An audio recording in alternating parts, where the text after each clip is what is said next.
शन्नो विष्णुरुक्रमः नमो ब्रह्मणे नमस्ते वायो त्वमेव प्रत्यक्षं ब्रह्मा। নমস্কার, দৈববাণী অ্যাস্ট্রোলজি বাংলায় আপনাদেরকে স্বাগত জানাচ্ছি। আমি সৌরভ। আজকে কুম্ভ রাশিকে নিয়ে আলোচনা। জুলাই মাস 2024 সাল কুম্ভ রাশির কেমন যেতে পারে সেটা নিয়ে আলোচনা করব। মাসিক রাশিফলের ভিডিও এটা। কুম্ভ রাশির খুব ইম্পর্ট্যান্ট কতগুলো ট্রানজিট রয়েছে। শনির ট্রানজিট রয়েছে, শনির ট্রানজিট বলা যাবে না, শনির একটা পরিবর্তন বলা যেতে পারে। শনি বক্রী রয়েছে কুম্ভ রাশিতে, শনিটা বক্রী, এটা একটা ভীষণ ইম্প্যাক্ট থাকবে। 7.5 মধ্যের ফেজ চলছে কুম্ভ রাশির যারা মানুষ, চন্দ্র রাশি যাদের, তারা 7.5 একদম মিডল ফেজে চলছেন, তার একটা এফেক্ট তো আছেই। তার সাথে সাথে রাহু দ্বিতীয় বসে রয়েছে অনেক দিন ধরে, এগুলো রয়েছে। ট্রানজিট রয়েছে রবি ট্রানজিট, রবি 16 তারিখ কর্কটে যাবে। শুক্র ট্রানজিট রয়েছে, শুক্র 7 তারিখ কর্কটে যাবে। বুধের ট্রানজিট রয়েছে, বুধ 19 তারিখ কর্কট রাশিতে যাবে। এই কটা প্ল্যানেটের ট্রানজিট রয়েছে। মঙ্গলের একটা ট্রানজিট রয়েছে, মঙ্গল 12 তারিখ বৃষ হয়ে যাবে। প্রথমেই বলবো কুম্ভ রাশির যারা মানুষ আছেন তাদের হেলথ বা শরীর স্বাস্থ্যের জায়গাটা ভীষণ সচেতন হওয়া দরকার। দ্বিতীয় রাহু রাশিতেই শনি বসে রয়েছে বক্রী অবস্থায়, সে দ্বাদশপতিও বটে। তার সাথে সাথে অষ্টমে কেতু, 6th হাউসে রবির অবস্থান হবে, 6th হাউসে বুধের অবস্থান হবে, 6th হাউসে শুক্রের অবস্থান হবে। 6 রোগ ব্যাধিকে বৃদ্ধি করে, ডিজিজ পেদা করে শরীরে, ডিজিজ তৈরি করে শরীরে। তাই কুম্ভের জন্য কিন্তু ভীষণ সতর্কতা অবলম্বন করা দরকার। রোগ ব্যাধির জায়গাটা কিন্তু থাকবে, শরীর ভালো যাবে না, নানান রকম সমস্যা, ব্যথা বেদনা, দাঁতের সমস্যা, মুখ রিলেটেড কোনো না কোনো প্রবলেম ইত্যাদি নানান রকম সমস্যা থাকবে। অষ্টমস্ত কেতু মানে অযাচিত রোগ ব্যাধি শরীরে দেয়, স্কিনের সমস্যা দিতে পারে, মেয়েদের ক্ষেত্রে গাইনো সমস্যা দিতে পারে, নানান রকম সমস্যা, যে সমস্যাগুলো সবসময় বেরিয়ে আসবে না সামনে, এমন জিনিস দিতে পারে। এর আগে কুম্ভ যারা লগ্ন ছিল, বিশেষ করে 9th হাউস দিয়ে কেতু পাস করেছে 1.5 বছর আগে, তখন কুম্ভের পিতা মাতার উপর দিয়ে একটা প্রভাব, বিশেষত পিতার উপর দিয়ে মারাত্মক প্রভাব ফেলেছিল।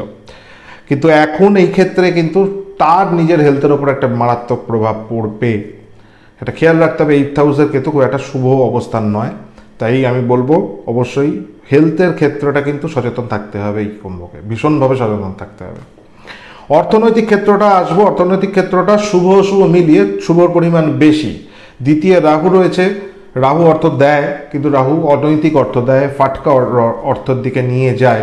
লগ্ন যদি হয়, আমার কিন্তু চার্ট যে আমি যে আলোচনা করি এগুলো লগ্ন ভিত্তিক আলোচনা, তাই লগ্নের প্রভাব সবচেয়ে বেশি। আমি রাশি কথাটা উল্লেখ করি কারণ জ্যোতিষের টার্মস, রাশি একটা স্থানকে বোঝায়।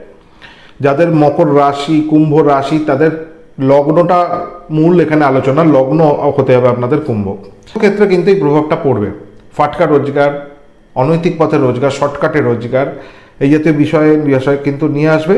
কিন্তু অর্থক্ষেত্রটা খুব নেগেটিভ বলা যাচ্ছে না, অর্থ আসবে হাতে, অর্থের আগমন আছে, অর্থ রোজগারও আছে, অর্থ হাতে আসবে, খুব সমস্যা নেই। লোন হতে পারে, এটাও খেয়াল রাখতে হবে, লোনের একটা জায়গা কিন্তু তৈরি হচ্ছে।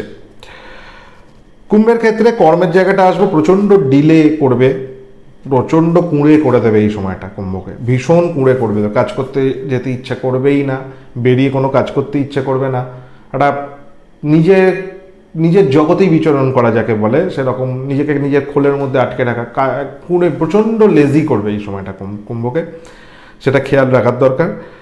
এমনি যদি বলি চাকরি ক্ষেত্রে পজিশন, প্রকৃতিগতভাবে শুভ, ষষ্ঠভাবে অনেকগুলো প্ল্যানেট, যারা চাকরি বাকরি অ্যাপ্লাই করছেন, চাকরি হয়তো পেয়েও যাবেন, চাকরির ক্ষেত্রটা নিয়ে সমস্যা হবে না, কিন্তু আপনাদের লেজিনেস আপনাদেরকে সমস্যা করবে।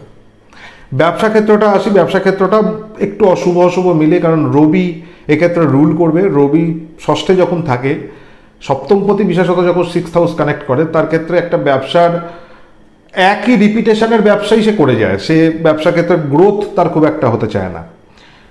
মানে ব্যবসায় যে আমরা প্রতিনিয়ত গ্রোথ করার চেষ্টা করি, সেই জায়গাটা কুম্ভের আটকে যাবে, একই জায়গায় বারবার রিপিট করে যাবে কাজকে, একই রকম ব্যবসা চলবে, এই জায়গাটা থাকবে। পেশাজীবী যারা মানুষ আছেন তাদের ক্ষেত্রে শুভ অবস্থান, রিপিটেশন বাড়ছে ভীষণভাবে, যে কাজ আপনারা আগে করেছেন সেই কাজই করে যাবেন, কিন্তু পেশার তুলনামূলকভাবে শুভ, কারণ পঞ্চমের দ্বিতীয়, অর্থাৎ পঞ্চমকে এক্সটেন্ড করছে, তো সেই জায়গাটা আপনাদের ক্ষেত্রে শুভ। পেশাজীবী যারা মানুষ আছেন তাদের জন্য কিন্তু কাজকর্ম বাড়বে, তাদের একটু বেশি কাজকর্ম করতে হবে, তাদের লেজিনেসটা তাদের ক্ষেত্রে প্রচণ্ড সমস্যা করবে, তো সেই জায়গাটা খেয়াল রাখতে পারলে কুম্ভের খুব সমস্যা হবে না এই মাসে।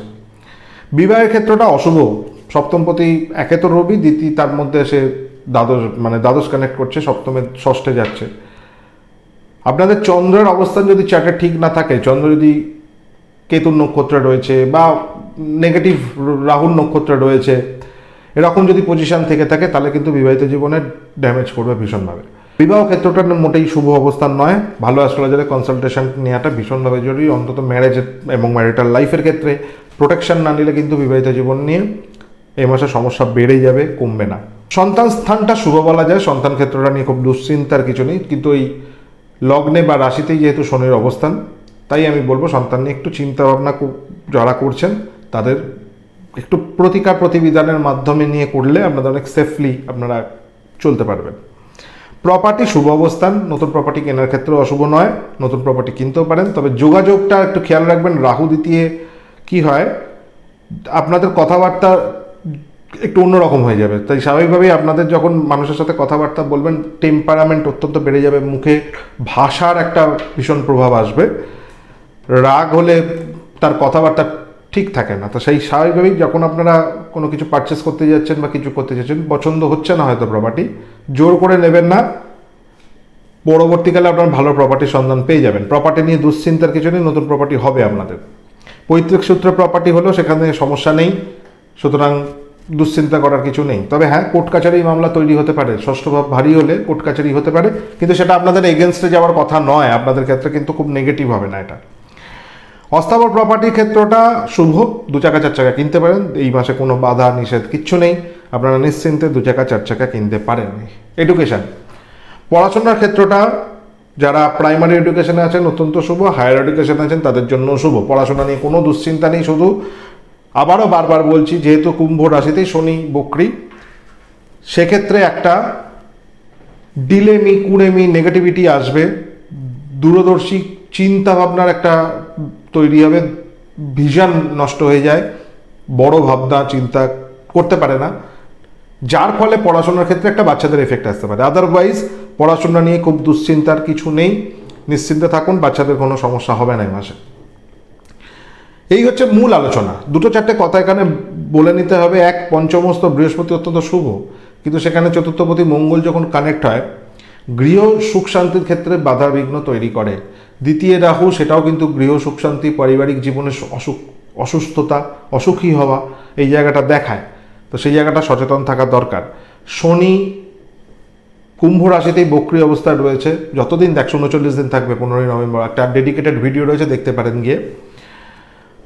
শরীর এই অবস্থানটা কিন্তু কুম্ভকে নিজের মধ্যে আরও গুটিয়ে নেবে, নিজেকে এক্সপ্রেস করতে পারবে না সমাজে, আর মানুষের সাথে কানেকশন হওয়ার ক্ষেত্রে, কানেক্টিভিটি হওয়ার ক্ষেত্রে বাধা তৈরি করবে, নিজেকে একটা ডিপ্রেশনের মধ্যে ফেলে রাখার একটা চেষ্টা, নিজেকে সবসময় একটা নিজের প্রকাশ, নিজের কাজের যে বহিঃপ্রকাশ, বাইরে যে নিজের সম্পর্কে বলা, সেই জায়গাটা কুম্ভ একটু ঝাড় খেয়ে যাচ্ছে, মানে সেই জায়গাটা কুম্ভ একটু আটকে যাচ্ছে। সেটা যদি একটু ঠিকঠাক থাকে তাহলে মোটামুটিভাবে নেগেটিভ হচ্ছে না এই মাসে। আপনাদের পার্সোনাল হরোস্কোপটা এক্ষেত্রে ভীষণভাবে বিচার্য। আপনাদের যদি পার্সোনাল হরোস্কোপে শনির দশা চলছে বা পার্সোনাল চ্যাটেও রেট্রো শনি রয়েছে, অর্থাৎ বক্রী শনি রয়েছে, আপনাদের লগ্নের অবস্থানটা গণ্ডগোল হয়ে রয়েছে, লগ্নপতির অবস্থান গণ্ডগোল হয়ে রয়েছে, রাহুর দশা চলছে, বা আপনাদের আবারও বললাম যেমন চন্দ্র রাহুর নক্ষত্র পেয়ে গেছে, হয়তো কেতুর নক্ষত্র পেয়েছে হয়তো, বা এরকম নেগেটিভ কোনো ভাইব্রেশনস রয়েছে, পার্সোনাল হরোস্কোপটা এক্ষেত্রে খুব ইম্পর্ট্যান্ট। কারণ পার্সোনাল হরোস্কোপের সাথে আপনাদের এই হরোস্কোপটা তালমিল যদি না বসে, অর্থাৎ এই ট্রানজিট যে হরোস্কোপ, এই দুটো হরোস্কোপ যদি তালমিল না বসে, সমস্যা প্রচণ্ড বেড়ে যাবে। কুম্ভ যেহেতু নিজেকে এক্সপ্রেস করতে পারেন না, তাই দেরি হওয়া, আপনাদের সলিউশন পেতেও দেরি হওয়া, এটা পড়বে। আর অষ্টমস্ত কেতু ভীষণ নেগেটিভ একটা প্রভাব ফেলে, কার্মিক ইনফ্লুয়েন্সকে বলি আমরা সাধারণত বলি। আপনাদের নানান রকমভাবে এখন সামনে অনেক কিছু ঘটবে, যেটা আপনাদের সবসময় আপনারা মেন্টালি কতটা মেনে নিতে পারবেন সেটা একটা বড় প্রবলেম। তো এই জায়গাগুলো থাকবে, যদি আপনারা সতর্কভাবে চলতে পারেন নিশ্চয়ই আপনাদের জীবনে ভালো হবে। দুটো কথা বলবো, শরীরের জন্য মহামৃত্যুঞ্জয় মন্ত্র আপনারা পাঠ করুন এই মাসটায় নিয়মিত। স্ক্রিনে দেখতে পাচ্ছেন একটা রুদ্রাক্ষের মালা নিন, মহামৃত্যুঞ্জয় মন্ত্র 108 বার করে জপ করুন, অন্তত 21 দিন করবেন। বেশি করতে পারলে কোনো অসুবিধা নেই, যদি মনে হয় বেশি করব করতে পারেন। এর সাথে সাথে গণেশজির মন্ত্র, একদম এক মনে গণেশজিকে ডাকুন, গণেশজির উপাসনা করুন, এটাও আপনাকে কিন্তু ভালো জায়গায় নিয়ে আসবে, ভালো রেজাল্ট দেবে। এর বাইরে খুব বেশি রেমেডি আমি দিচ্ছি না। যদি প্রবলেম বড় হয় আপনাদের কিন্তু পার্সোনাল হরোস্কোপ দেখিয়ে রেমেডির প্রতিকার করা দরকার। নিচে দেওয়া ফোন নাম্বার হচ্ছে, যোগাযোগ করবেন। আশা করি আপনাদেরকে যদি ঠিক মতো পাই গাইড করতে পারো। যদি আপনাদের ভাগ্যে থাকে যে আপনাদের প্রবলেম মিটবে, তাহলে নিশ্চয়ই যোগাযোগ হবে আপনার আমার সাথে। যাই হোক, আজকে বিদায় নিলাম, দেখা হবে নেক্সট ভিডিও। ততক্ষণ পর্যন্ত ভালো থাকুন, সুস্থ থাকুন, ঈশ্বরের কাছেই কামনা করবো। দেখতে থাকুন দৈববাণী অ্যাস্ট্রোলজি বাংলা।